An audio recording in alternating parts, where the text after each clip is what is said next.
Start చేసేప్పుడు నా signal ఇవ్వాలి, ఎదురుకురండి. స్టార్ట్ చేసిన శివోహం.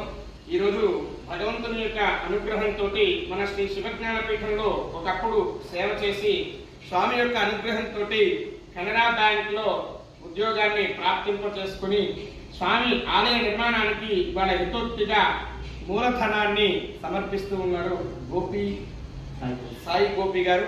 వారికి